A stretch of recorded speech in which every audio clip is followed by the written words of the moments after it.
Why have you been failing as a wig reseller? Let's have a serious conversation. Today I'm going to discuss with a particular focus on South African wig resellers, right? And why sometimes we fail as businesses or aspiring wig resellers. So in no random order, I have 6 points. If you do see me looking down, I am looking at my phone because I did put down some points that I have noted, okay? And before we get into it, please like, please subscribe, follow me guys, and let's engage in the comment section. If you're someone that's a reseller, please comment, tell me what you think, okay? This is a fun space. Let's get straight into it. So the first thing that I've noticed why we fail maybe as South African wig resellers, okay, I'm not a reseller because I am a wig maker. I make wigs, okay, I sell wigs and I have a whole business offering for wigs. But I'm collectively saying this because these are the struggles that we run into as people in the wig business, right? First point, wig resellers only go into business to make fast money and not to start a successful business and not for long-term success, okay? So most wig resellers are literally there because they saw an opportunity. It's either they saw someone selling wigs and they're like, okay, I'm going into the business of wigs. They don't have really good knowledge about wigs and it's not really their forte. So they go into this reselling business to make fast money, and then they discover that it's not actually what they thought it was. They thought it was fast money, let's just resell. We saw someone else doing it, it looks like there's a market for it, right?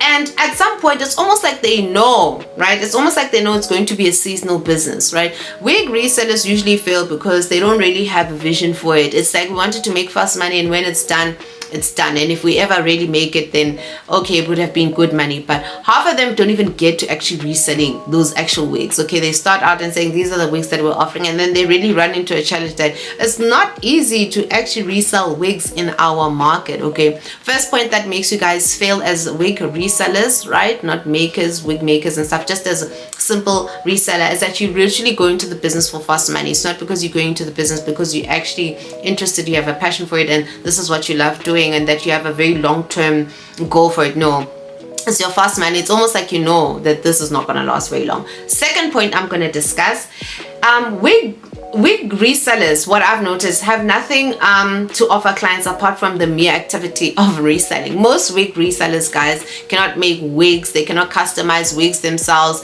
and even if they had to offer you that, they'd have to source it from wherever they buy from, already customized, like plucked and you know, where they actually bleach the knots and stuff like that. They have nothing else to offer their clients apart from the activity of getting the wigs and then selling them to you guys, okay? That's another reason why you fail, because you don't have any substance. Your business has really nothing to offer than just being like a middleman to say, I just moved to this product from here to there, okay? Like it's almost like a drop shipping, right? And then no customization, no plucking services, no coloring, and usually cannot perform the services themselves. So this is very important to note. If you're a wig reseller who can really not perform any wig services, that is a big red light. This is why you are failing, because you don't know how to offer services for the very product that you are actually selling, right? Not to say that other wig resellers have not been successful, but most, okay, because most of them do fail. These are some of the reasons. Third point, they do not offer high-end hair offering, and I'm gonna stand on business on this one. Most wig resellers are basically selling the same hair from the same supplier, and guys, in South Africa, most wig resellers are stocking their wigs from Dragon City or downtown, and it's usually the same Chinese suppliers. It's stuff that are supplied to these different distributors. Most wig resellers, guys, do not offer high-end things that you would not find at particular boutiques, hair boutiques, okay? I don't want to mention people's suppliers right now, right? But there are people who offer creme de la creme hair, really good grade hair, like raw, virgin, proper stuff, right? And then the wig resellers are selling off these very cheap end things because it's usually lower LSM pricing, penetration pricing, and all of their wigs are the same. I would not be able to differentiate this person's hair offering from this person because they all sell the same thing. They all stock their stuff from the same place, about Dragon City and stuff like that, right? So the mere fact that you're a reseller that like offers the basic, there's nothing for us to leverage on your business to be like, oh, you have really good quality hair, you have these skills that we can't find. And they don't have really variety also as well. You won't find them with maybe Cambodian hair, Indian hair, you know, like the different types of hair. It usually be like straight hair of a certain thing, maybe these blonde, all the ranges that you find at Dragon City. That's the only stuff they can actually offer you, right? They do not have high-end or high-quality performing hair. That's another reason why your business fails, because clients want good hair, especially if you're going to be paying so much for virgin hair. Why are you selling me like low-grade hair? Okay, that is the reason you guys are failing. You do not offer good thing. All of you are stocking from the same place, and it's very visible. We can see from the offerings, we can see from the pictures, and even some are using the same supplier pictures on their business to advertise the hair offering. Okay, and then the next point, they do not have supplier leverage. No suppliers.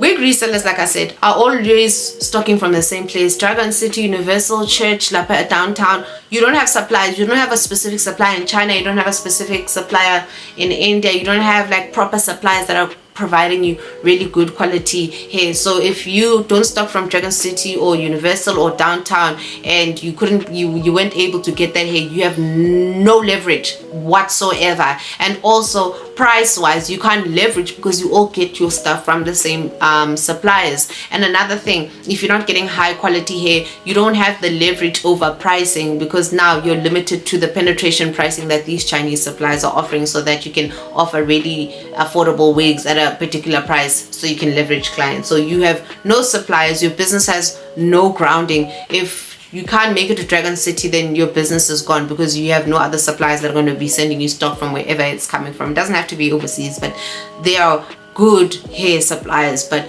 resellers usually do not have like very sound suppliers, and they don't have a list and differentiated suppliers to get the different types of hair. Now Dragon City, Universal, Narapet Aunje, those are their suppliers, right?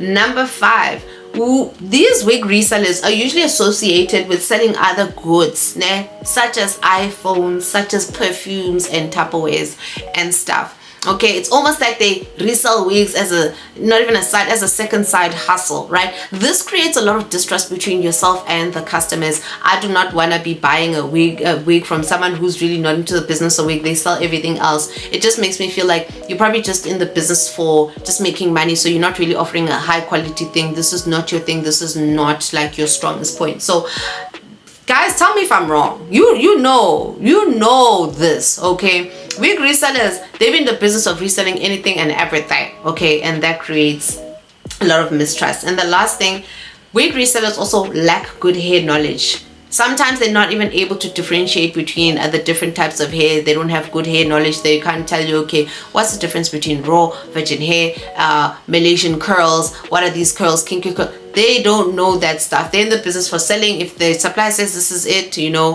they just sell, okay, and stuff like that. So they're very limited in their knowledge, and that also causes a lot of mistrust, because clients are very well knowledgeable, and when they want something, they'll ask you for something. You need to be able to say, no, I don't have that. This is it. This is what I have, or these are the curls that I have. This is a Malay. Some people will be using the wrong terms for the wrong curls, okay? So those are some of the reasons why we fail in the South African market as wig resellers. Okay, so please pin those things. If you're going to be reselling wigs, please try to avoid these 6 points that I've mentioned, so that you can try to have like a better business, okay? Something that's going to last you and actually bring you long-term income. If you have not yet liked, please like, please subscribe. Tell me what you guys think as wig resellers and why maybe your business failed. These are not the only reasons. There might be other reasons. Let's share, let's engage. I'd like to hear from you guys. See you guys in my next video.